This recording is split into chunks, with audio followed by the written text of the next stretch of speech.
seguinte peciña que imos tocar, que se titula Stargazer, que quere decir o que mira as estrelas,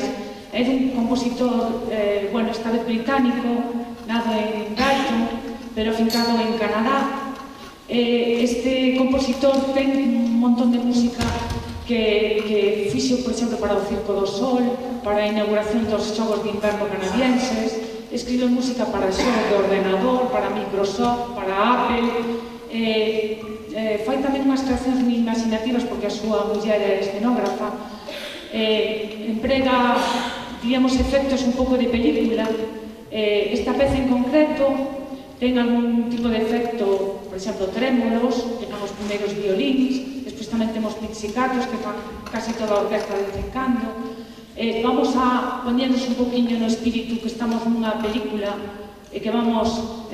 nunha nave espacial e temos o privilexio de observar o que está máis enriba do Sol, os milagros do universo, observar as estrelas.